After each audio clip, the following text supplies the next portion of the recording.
Assalamualaikum warahmatullahi wabarakatuh.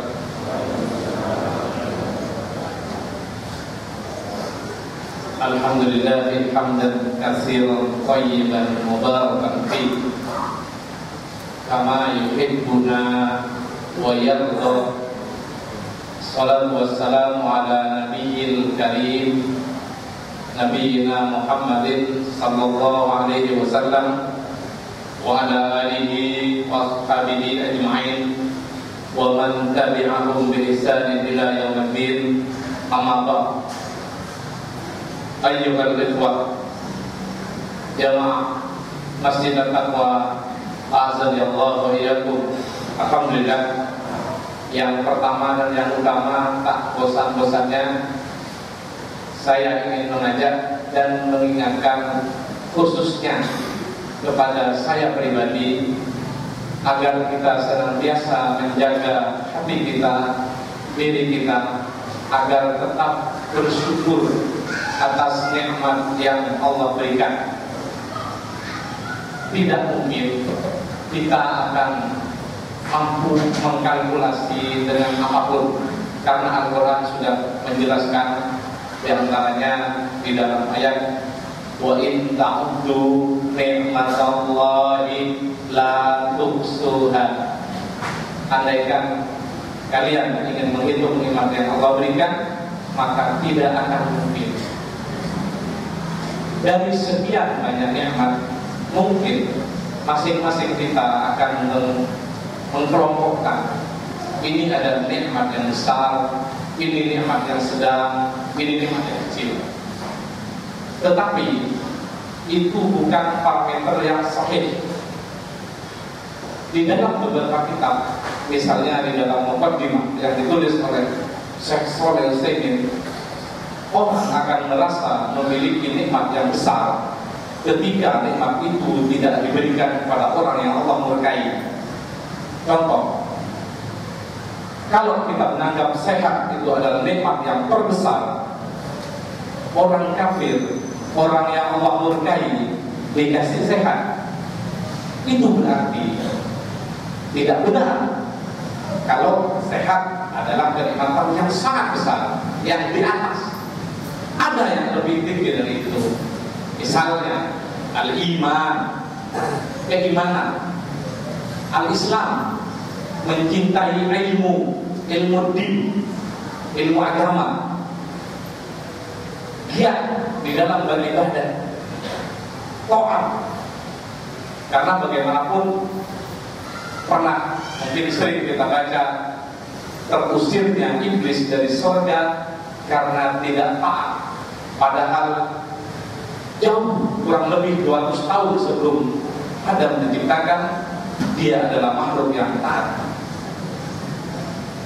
Dan banyak lagi hal-hal yang mungkin kita anggap sepele, kita anggap kecil, tetapi itu esensinya sangat besar. Termasuk duduknya kita di dalam salah satu rumah Allah ini dalam rangka beribadah, dalam rangka talabul ilm, syiar ad-da'wah ilal haq, dan seterusnya. Ini adalah karunia yang besar yang tidak bisa ditukar dengan ad-dunya wa ma fiha, dunia dan sisinya. Untuk itu mudah-mudahan kita bisa menjaga hati kita agar terus konsisten di dalam rasa syukur atas apa yang Allah karuniakan. Kemudian salawat dan salam mudah-mudahan senantiasa tercurah kepada Rasulullah SAW, Nabiyul Karim, yang dengan dakwah beliau bersama para sahabat sehingga kita merasakan agama yang mulia ini sampai dengan akhir zaman seperti sekarang. Para jamaah yang dirahmati Allah SWT, pada kultum yang singkat malam ini saya ingin mengangkat sebuah tema al-wujud al-wujub lid-da'wati ilal haq ala kulli muslim. Wah, itu apa judulnya? Kok judulnya aja nggak jelas. Nanti saya akan bacakan. Judul ini saya ambil dari sebuah kitab, antara lain kitab Usulul Dakwah yang ditulis oleh Dr. Abdul Karim Zaidan. Artinya al-wujubu lid'awati ilal haqqi ala kulli muslim. Kewajiban untuk berdakwah bagi setiap muslim. Mungkin sebagian dari kita bertanya, kenapa kita wajib berdakwah? Saya kan tidak bisa apa-apa. Ini mungkin pemahaman yang berangkat dari persepsi yang kurang pas. Kalau kita lihat baik di dalam Al-Mu'jam, di dalam kitab-kitab penjelasan tentang dakwah, ad-dakwah berasal dari kata da'a yad'u da'watan, artinya mengajak, mengundang, atau memanggil, atau yang sejenis. Di dalam kitab ini dijelaskan bahwa kewajiban sebagai seorang muslim untuk berdakwah sebanding dengan kewajiban kita sebagai muslim untuk menuntut ilmu. Kenapa? Karena tidak semua perkara yang ada di dalam agama kita tidak dengan ilmu. Suatu hari sahabat Rasulullah SAW ditanya oleh seorang Yahudi, Nabiyukum ta'allama ala kulli syai'. Apakah nabi kalian mengajarkan segala sesuatu di dalam agama kalian? Jawab sahabat itu apa? Ada. Iya. Nabi mengajarkan kami sampai kepada buang hajat. Kalau buang hajat saja diajarkan di dalam Islam, apalagi bab al-iman, apalagi masalah al-ibadah, apalagi masalah al-usrah keluarga, apalagi masalah bisnis dan seterusnya. Itulah salah satu pernyataan di dalam Al-Quran, al-yawma akmaltu lakum dinukum wa atmamtu alaikum ni'mati wa raditu lakumul Islam dinan. Kesempurnaan agama kita ya secara menyeluruh dan secara komprehensif sudah dijelaskan oleh wahyu yang tadi ketika turun waktu Rasulullah haji wada. Para jemaah, setelah kita tahu tentang tarikh dakwah, mungkin sebagian kita bertanya, mengapa kita diwajibkan? Ada beberapa alasan yang ditunjukkan di dalam banyak dalil, baik Al-Quran maupun hadis yang sahih. Para ulama sebagiannya menyebutkan bahwa ad-da'wah ilal haq atau kewajiban dakwah kita di dalam beragama itu sejalan dengan al-amru bil ma'ruf wan nahyu 'anil munkar. Mengajak kepada kebaikan dan mencegah kepada kemungkaran. Dan ini banyak hadis yang menjelaskan. Di antaranya, man ra'a minkum munkar, barang siapa di antara kalian, barang siapa saja. Di situ tidak mengkhususkan orang tertentu.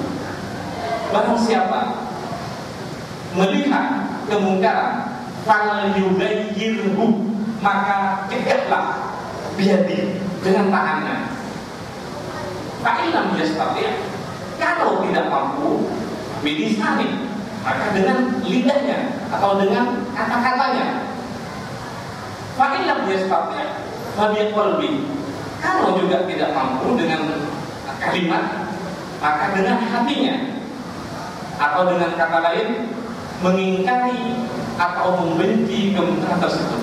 Wadzalika adhaful iman, yang dengan hati itu merupakan indikasi iman yang lemah. Itu menunjukkan bahwa al-amru bil ma'ruf wan nahyu 'anil munkar wajib kita lakukan sampai hari kiamat. Kenapa? Alasan kedua, kalau kita lihat dalam Al-Quran surat Tahrim, firman Allah Subhanahu wa taala, ya ayyuhalladzina amanu qu anfusakum wa ahlikum nar. Ila akhir ayat. Wahai orang-orang yang beriman, peliharalah atau jagalah anfusakum, diri kalian, wa ahlikum, dan keluarga kalian, naro, dari api neraka. Di dalam tafsir At-Tabari dan juga di dalam tafsir Ibnu Abbas, kalimat anfusakum wa ahlikum, peliharalah dirimu dan keluargamu, bermakna alimu wa adibu, ajari dan beradab, diberi al-akal. Ini menunjukkan, kata Syekh Al-Albani, orang yang tidak mempunyai apa-apa tidak bisa memberi apa-apa. Kalau kita tidak mempunyai sedikit bekal, bagaimana kita mau mengajari? Bagaimana kita mau menyelamatkan keluarga kita, diri kita, apalagi masyarakat kita dari api neraka? Contoh,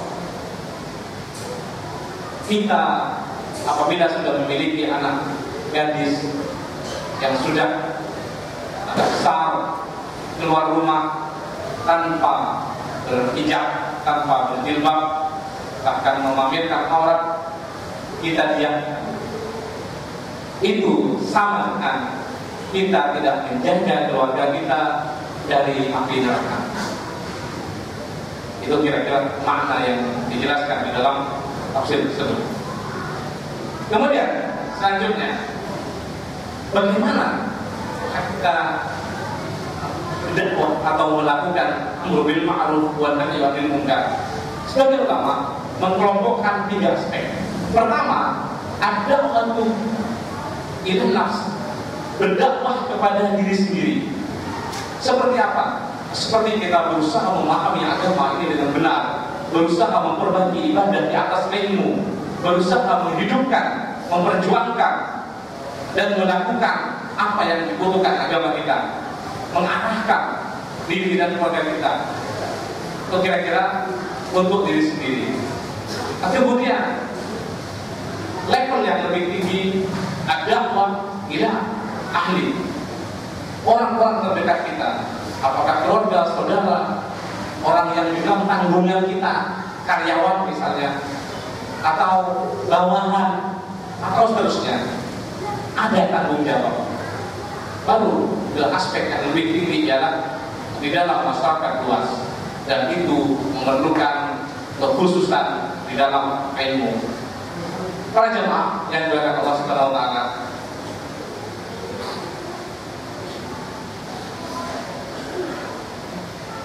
di dalam kitab Ushul Dakwah dijelaskan, fal Islam huwa mawdu' dakwah wa haqiqatuha.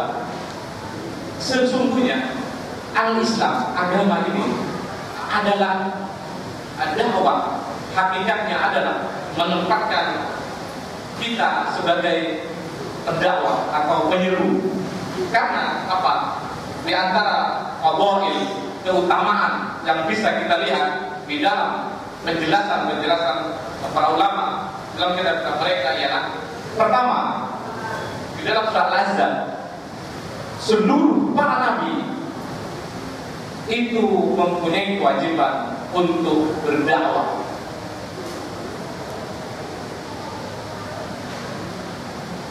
Firman Allah mengucapkan syaitan tadi, ya ayyuhan nabi inna arsalnaka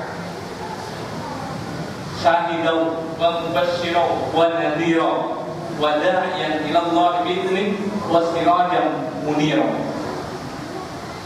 Allah memerintahkan kepada para nabi diutus ke dunia ini untuk al-amru bil ma'ruf wan nahyu 'anil munkar. Jadi dakwah adalah pekerjaan para nabi. Kemudian yang kedua, di dalam Al-Quran surat Fussilat dijelaskan bahwa wa man ahsanu qawlan mimman da'a ila Allah wa 'amila shalihan wa innani minal muslimin. Apakah ada perkataan yang lebih baik daripada mengajak atau mengundang atau menyampaikan kepada orang agar taat kepada Allah? Salah satu fadilah, keutamaan yang bisa kita dapatkan di dalam dakwah. Kemudian hadis riwayat Muslim menjelaskan bahwa man dalla ala khairin falahu mislu ajri fa'ili. Barang siapa yang menjadi asbab, yang menjadi wasilah, yang menjadi perantara ala khairin terhadap kebaikan, falahu maka baginya mislu fa'ili, ajri fa'ili. Dia akan mendapatkan pahala seperti orang yang mengikutinya. Jadi sebenarnya bisa kita lakukan. Contoh kecil misalnya, kalau kita dari rumah menuju ke masjid ini, ada dua alternatif. Apakah saya harus lewat jalan A atau jalan B? Ketika kita melihat, oh kalau saya lewat jalan B, saya ketemu dengan sekelompok orang yang mungkin akan tergugah hatinya untuk berangkat ke masjid juga, dengan niat ikhlas, lewat jalan B lebih mempunyai faedah dan keutamaan. Salah satu contoh. Kemudian dalam hadis lain, man sanna sunnatan hasanatan. Barang siapa yang memberi, atau yang memulai di dalam berbuat kebaikan, maka terus kemudian dia diikuti oleh orang lain, maka dia akan mendapatkan pahala seperti yang diikuti oleh orang itu.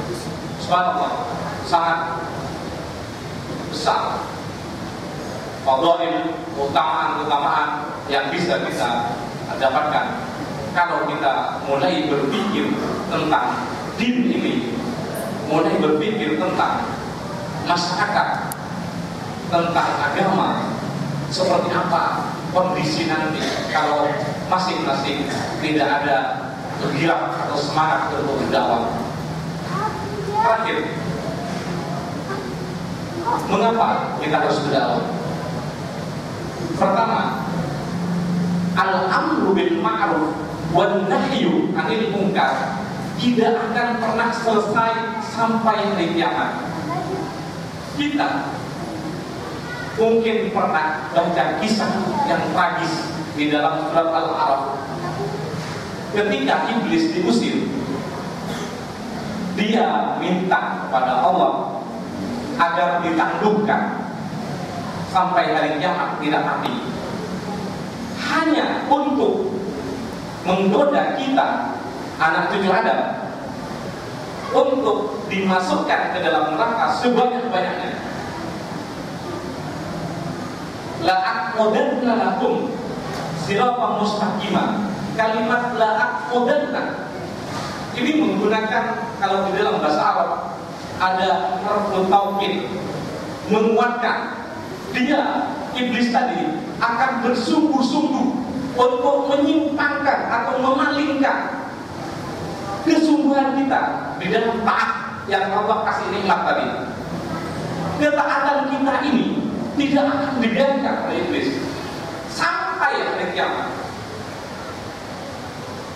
Itu satu. Yang terakhir, saya akan tutup sebuah hadis yang sangat indah. Mudah-mudahan menjadi renungan kita untuk